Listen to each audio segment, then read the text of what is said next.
Mocha chocolate chip cookies. Yes, there is coffee in these cookies, but how did I get it in there?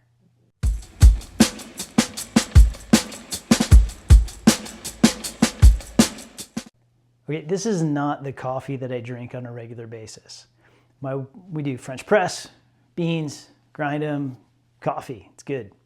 And my wife insisted that she have coffee on a backpacking trip that she was going on. So I recommended this. You know, go bring some instant coffee. It'll be easy. Just add water. So she did, and that worked just fine for her. But then we ended up with this jar of coffee in the house. And I started thinking, because sometimes I do that, what can I use this for? Like, am I just going to throw it away? Nah, of course not. It started with coffee whipped cream. Yes, you can dissolve this into cream with a little bit of sugar and vanilla and whip up an amazing coffee whipped cream that's like having coffee ice cream. Super cool. And then, like, what else can I do with this? I can make cookies with this. Yes, I can.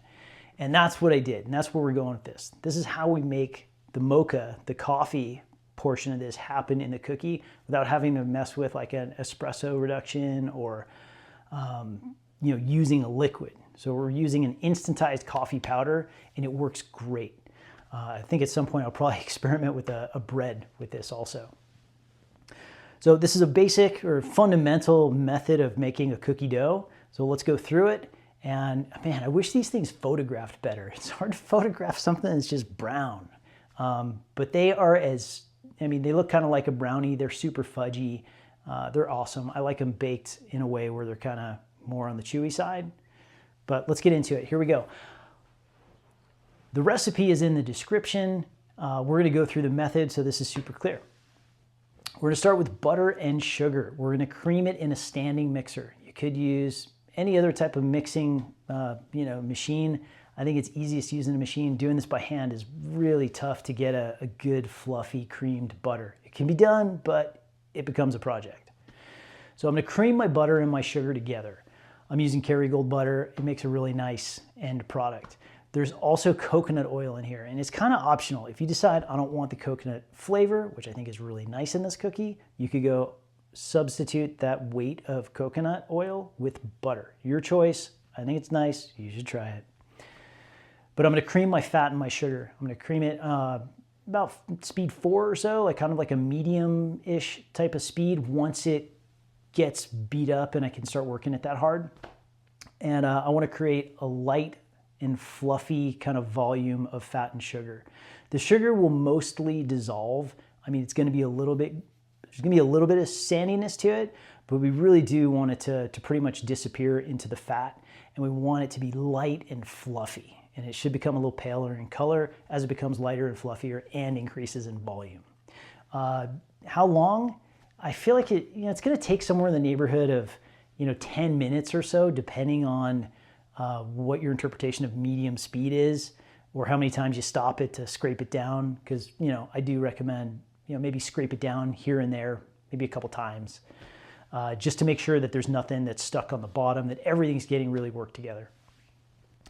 So after about 10 minutes or so, we've got this light, fluffy, creamed fat and sugar. And then I'm going to add my eggs. We're going to go one at a time because we want to emulsify the eggs. We want them to become one with the fat and the sugar. So drop one egg in, whip it in there, make it so it looks even more light and fluffy. The egg is, completely incorporated into our fat and our sugar. And then we'll get the next egg in there, same thing, beat them in there. Light and fluffy. You can even scrape down the sides after it looks like everything's well emulsified, and then whip it up again. Add our vanilla extract, or really our only, the last liquid that we have, and get that incorporated, and then scrape it down. From here, we're going to add our dry ingredients. I like to take my dry ingredients and sift them all, just so I have a really nice, consistent, bunch of dry ingredients without any lumps or chunks or nuggets. So I measure everything out and then just sifted it all together and then mixed it. Here we go into the KitchenAid mixer. I'm going in 2 parts. You could go 3. I don't think it's necessary for this. I'm gonna go half of my dry ingredients in, and then I'm gonna mix it. Kind of like just a low speed, get it incorporated, scrape down the sides, and then add my other half, mix it together, scrape down the sides, make sure everything's incorporated. We don't want to work it too much and develop the gluten proteins in the all-purpose flour. We don't want to make our cookies tough. We just want everything to come together and be like a homogeneous chocolate coffee color. From here, we'll add our chocolate chips and just mix those guys in.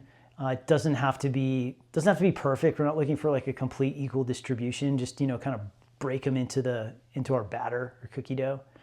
Cookie dough, not batter. And, if it's not perfect, it's fine. We can always redistribute some chips as we go to portion them out. Okay, so our cookie dough is ready, and you preheat your oven to 375, and we'll get to portioning these out. You could wing it. You could just totally eyeball it, and on a sheet tray lined with parchment paper, it's important, makes cleanup easy. You can portion out kind of like a ping pong sized ball of dough. I'm not saying roll them, just like that kind of size of dough. And you probably get like eight cookies on the tray, 8 or 9, something like that. Depending on your interpretation of ping pong ball size shape of dough. I'm actually gonna weigh mine. So I've taken my dough out of the KitchenAid mixer and I've weighed it into a smaller bowl.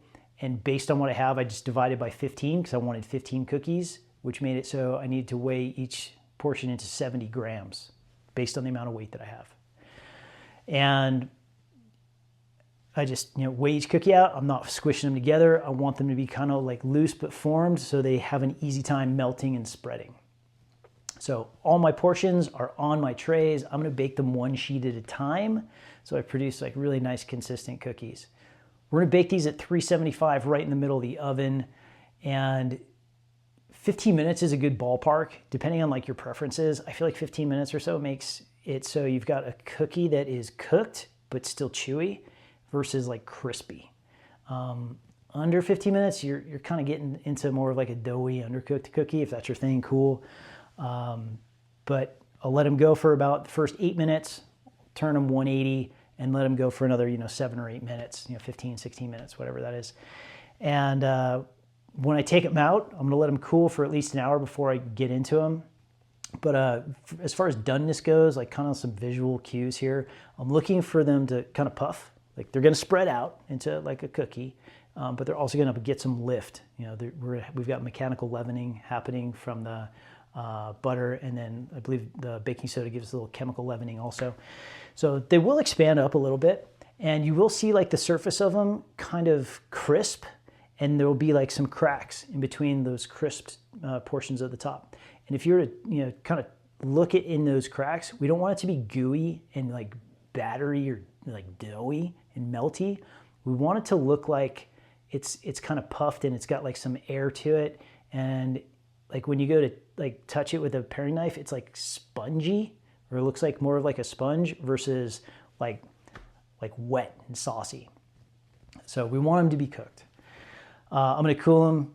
I'm gonna cook my next tray right in the middle of the oven because I get a better result in this oven that I have doing one tray at a time. And that's it. For this day, my daughter requested that I make these for her birthday, so I did, and just some simple thing, vanilla ice cream and then some coffee whipped cream like I was talking about earlier.